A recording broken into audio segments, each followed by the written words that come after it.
Good morning, students. Today we are going to start chapter 9 Establishment of Company Rule in India.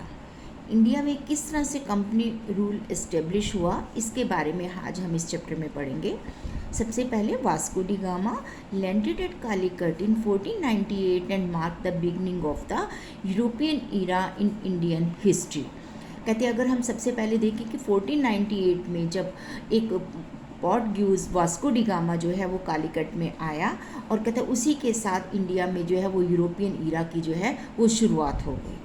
और by the 16th century the Portuguese has establish their colony in Goa in the next century. और कहते हैं उसके बाद जो है वो 16th century में जो पोर्टुगीज थे उन्होंने गोवा में जो है वो अपना जो है एक अपनी कॉलोनी एस्टेब्लिश कर दी, अपना एक उपनिवेश उन्होंने वहाँ पर बना लिया।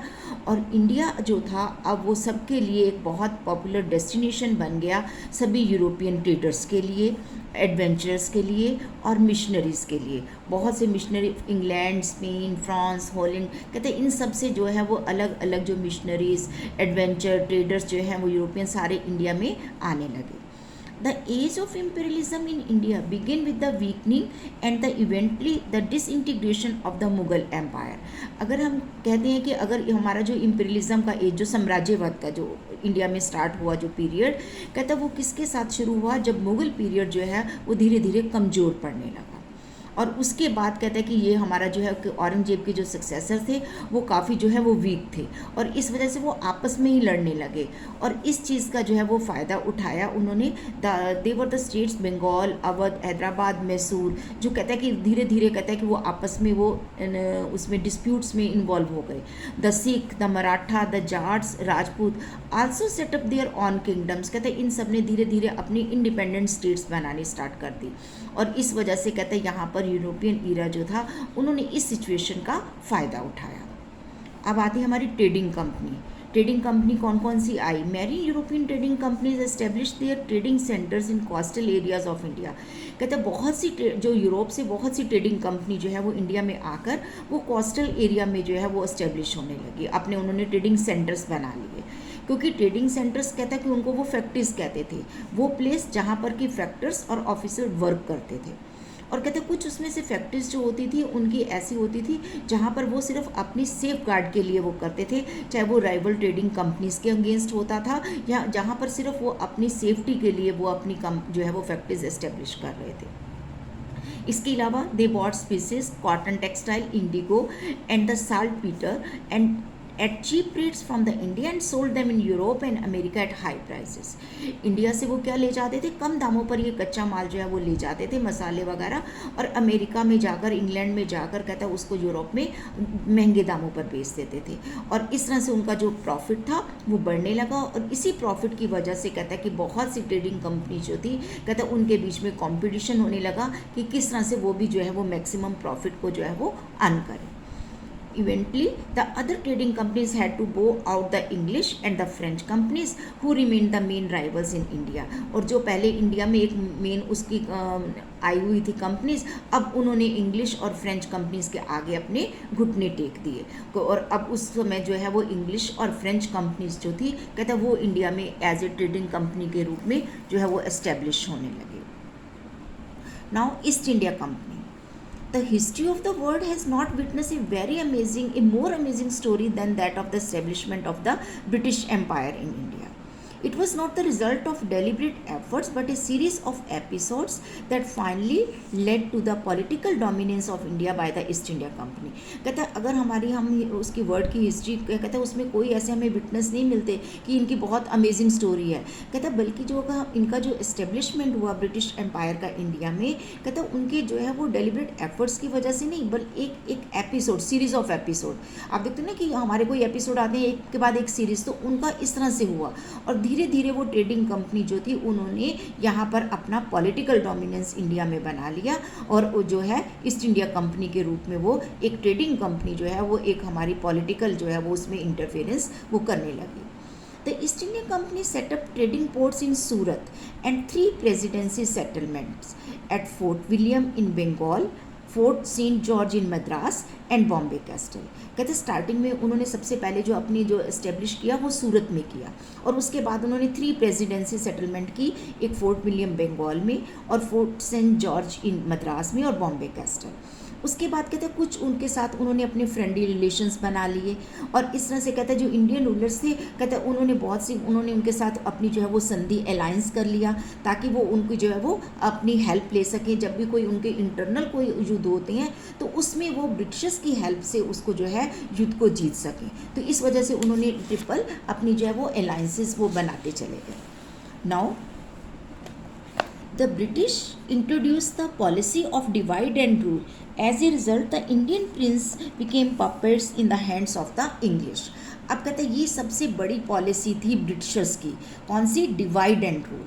उन्होंने एक पॉलिसी को अडॉप्ट किया कि किस तरह से वो इंडियंस को आपस में डिवाइड कर दो और उनके ऊपर रूल में मीन्स कि आपस में उनको लड़वाते रहो और उसके ऊपर उनका जो है वो रूल एस्टेब्लिश हो जाए। और इस तरह से कहते हैं जितने भी इंडियन प्रिंस थे वो उनके हाथों की कठपुतली बनते चले गए। और अब उसके बाद how could A trading company became an imperial power. और कहते हैं किस तरह से एक ट्रेडिंग कंपनी जो थी वहाँ पर कहते हैं कि उसने जो है वो एक इम्पीरियल पावर बन गई।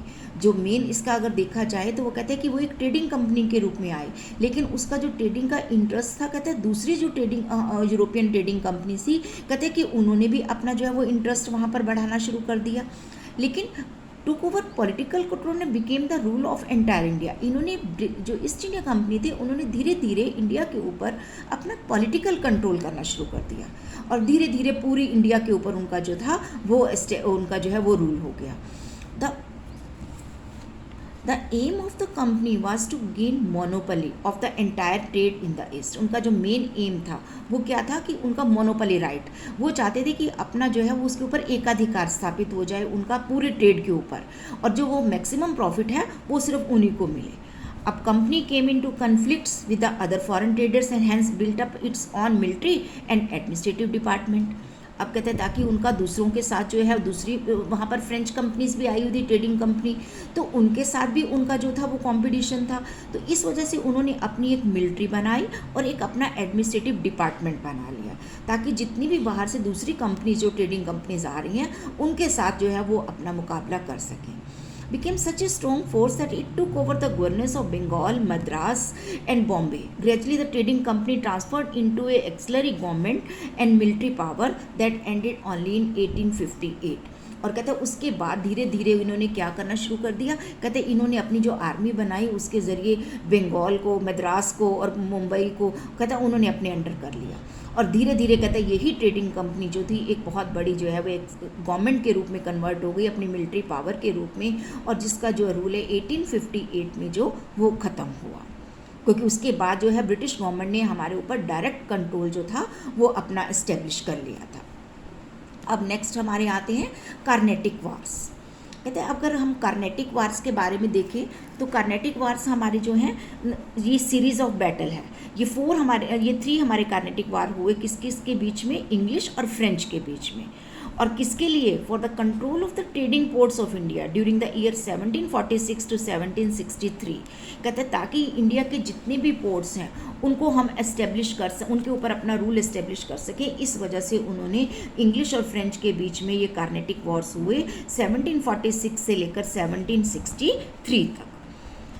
और these war were driven by the opportunism of all sides, and though the native prince did not want to surrender their territory to an outside power, they often cooperated willingly with Europeans to strengthen their own position। और कहते हैं जितने भी युद्ध हुए कहते हैं उनके लिए वो सब तरफ से उनको ये अपॉर्चुनिटीज़ मिलती चली गई, क्योंकि जितने भी कहते हैं इंडियन प्रिंस थे वो नहीं चाहते थे कि उनका बाहर की विदेशी ताकत उनके ऊपर जो है वो अपना अधिकार जमाए। इस वजह से उनको कॉपरेट कर लेते थे ताकि उनकी जो पावर है वो इंक्रीज़ होती चली जाए। लेकिन इसका उनको बहुत जो है वो गलत उनके ऊपर जो है वो इफ़ेक्ट आया। अब इसमें हम देखते हैं सबसे पहले हमारा फर्स्ट कार्नेटिक वॉर। तो फर्स्ट कार्नेटिक वॉर में कहते हैं कि किसके बीच में हुआ, ये Carnatic war was the result of Austria succession. कहते हैं ये जो 1740 में ऑस्ट्रिया और प्रूशिया के बीच में जो वहाँ पर उनके सक्सेशन के लिए युद्ध हुआ ये उसी का नतीजा है। इंग्लैंड और फ्रांस इनके तरफ जो है दोनों के ऑपोजिट साइड्स में थे, और अब यहाँ पर मोस्टली इंग्लैंड और फ्रांस की ट्रेडिंग कंपनीज आई हुई थी। तो उसी दौरान कमांडर बर्नेट जो था, जो एक ब्रिटिश नेवल ऑफिसर था, वो इंडिया में आया अपनी सेना के साथ। लेकिन जो फ्रेंच थे उन्होंने उनके साथ जो है वो एक शांति समझौता कर लिया। और जो नवाब था कर्नाटक का अनवरुद्दीन, वो भी नहीं चाहता था कि युद्ध हो, इस वजह से उसने भी युद्ध के लिए मना कर दिया। इस वजह से जो कमांडर बर्नेट था वो वापस इंग्लैंड चला गया। लेकिन जो डुप्लिक्स, जो किसका था, फ्रेंच का गवर्नर था, कहता उसने जो है वो अपना प्रॉमिस फुलफिल नहीं किया और उसने मद्रास के ऊपर अटैक करके उसको अपने कब्जे में ले लिया। अब ब्रिटिशर्स ने नवाब से कंप्लेंट की कि वो जो है वो फ्रेंच के अगेंस्ट युद्ध छेड़ दे। अब उस जगह जो है वो युद्ध हुआ। The battle took place in 1746 और in this battle Anwaruddin was defeated by the French, और फ्रेंच ने उनको इस युद्ध में हरा दिया। अब जो ऑस्ट्रिया सक्सेशन वार था वो भी 1748 में ख़त्म हो गया, और जो power of France weekend in India, India में भी फ्रांस की जो पावर थी धीरे धीरे कम होने लगी, और France was force to sign a treaty and handed over Madras back to England. और उसको फोर्स किया गया कि वो जो है वो एक ट्रीटी मीन्स एक संधि साइन करे और मद्रास जो है वो वापस इंग्लैंड को दे दे। और इसके साथ ये फर्स्ट कार्नेटिक वॉर जो था वो ख़त्म हो गया। अब आया सेकेंड कार्नेटिक वॉर। आप कहते हैं कि ये किसके किसके बीच में हुआ, ये चंदा साहिब और अनवरुद्दीन के बीच में, जो कि कर्नाटक का नवाब था। अब after the death of Nizam ul मुल्क द डेक्कन सूबेदार इन 1748 ए वार ब्रोक आउट बिटवीन मुजफ्फर जंग, जो कि कौन था, नाजिर उल मुल्क का कौन था, वो ग्रैंडसन था, एंड नाजिर जंग सन ऑफ निजाम उल मुल्क, मीन्स की फादर और बेटे के बीच में, मुजफ्फर जंग और नासिर जंग के बीच में अपनी गद्दी को लेकर युद्ध शुरू हो गया। अब French signed a secret treaty, उन्होंने मुजफ्फर जंग के साथ, ग्रैंडसन के साथ जो है वो अपनी एक सीक्रेट ट्रीटी साइन कर दी, एक मतलब गुपचुप समझौता साइन किया। तो और साथ में and Chanda Sahib to help him them with train French forces, उन्होंने कहा कि हम आपके साथ जो है अपनी जो है वो ट्रेन फोर्सेस जो है वो आपको दे देंगे अगर आपके ऊपर कोई भी अटैक होता है। तो उन्होंने क्या किया, चंदा साहिब और उसके अलावा मुजफ्फर जंग और फ्रेंच की सेना ने मिलकर उन्होंने नासिर जंग और अनवरुद्दीन को हरा दिया। और जो उसका नवाब था कर्नाटक का, कहता है कि वो क्या चाहता था, the Nawab of Karnataka and gain monopoly of trade over south India, उनको उसको हराकर नाजिर जंग को, और अब उन्होंने उसके ऊपर साउथ इंडिया के ऊपर अपना मोनोपोली राइट बना लिया। Anwaruddin died in the battle and his son Mohammed Ali ran away, Anwaruddin इस युद्ध में मारा गया और उसका बेटा जो था वो भाग गया। और दूसरी तरफ जो इंग्लैंड थी, कहता उसने एक जो है वो षड्यंत्र रचा नाजिर जंग के साथ और उन्होंने फ्रेंच आर्मी को हरा दिया। अब इसी के बाद third Carnatic war. The third Carnatic war began in 1756 between French and English के बीच में हुआ। और जब कहते हैं फ्रेंच और जो था वो कहता है कि bested Madras Robert Clive and colonial fort to occupy northern circle. अब जब कहते हैं कि फ्रेंच जो था कि उन्होंने मद्रास की घेराबंदी कर ली, तो रॉबर्ट क्लाइव ने जो है वो उसको कॉलोनियल फोर्ट को भेजा ताकि वो नॉर्दर्न सर्कल को जीत सके। और उसके बाद कहते हैं कि उन्होंने इसको जीत भी लिया और उन्होंने सलाबत जंग, जो वहाँ का जो उसका फोर्ट निज़ाम था हैदराबाद का, उसको अपने पास बंदी बना लिया, अपने कंट्रोल में ले लिया। अब सलाबत जंग ने नॉर्दर्न सर्कल उनको ब्रिटिशर्स को हैंड ओवर कर दिया और एक जो युद्ध शुरू हुआ 1760 में, कहते हैं Wandiwash between the English and the French. अब ये थर्ड कार्नेटिक अब डायरेक्ट उनके बीच में हुआ, फ्रेंच और इंग्लिश के बीच में, उसमें फ्रेंच की हार हो गई। और जो पौंडीचेरी था वो कहता है कि जो ब्रिटिशर ने उसको कैप्चर कर लिया। और कहते हैं कि when the 7 years war ended in Europe in 1763 the treaty of Paris was sign. और कहते हैं 1763 में एक ट्रीटी ऑफ पेरिस जो है वो साइन की गई और इस ट्रीटी के अनुसार पौंडीचेरी जो है वो वापस फ्रेंच को दे दिया गया। और रॉबर्ट क्लाइव जो कहते हैं ब्रिटिशर्स का बहुत बड़ा वो गवर्नर जनरल था, वो अपने जो है वो नाम बनाने में बहुत सफल हो गया और उसने बहुत से जो अपने नेटिव प्रिंसेस थे उनके बीच अपना नाम बनाया, बहुत से उसने युद्ध लड़े और मोस्टली वो सभी में जीतता चला गया। और दूसरी तरफ जो फ्रेंच का डुप्लिक्स था, कहते हैं कि वो जो है वो हारता चला गया और उसकी रिजल्ट से कहता है कि उसको जो है वापस फ्रांस में बुला लिया गया डिसग्रेस में, उसके साथ अपमानजनक के साथ कि उसको जो है वो मोस्टली युद्ध हारता चला जा रहा है। और इसी के साथ कहता है जो फ्रेंच ईस्ट इंडिया कंपनी जो थी वो डिज़ोल्व इन 1770 में वो डिज़ोल्व हो गई और उसका जो फ्रेंच का जो एम्बिशन था पूरी इसके इंडिया के ऊपर कब्जा करने का, वो कहता कि वो ख़त्म हो गया और ब्रिटिश की सुपरमेसी जो थी फाइनली एस्टेब्लिश हो गई।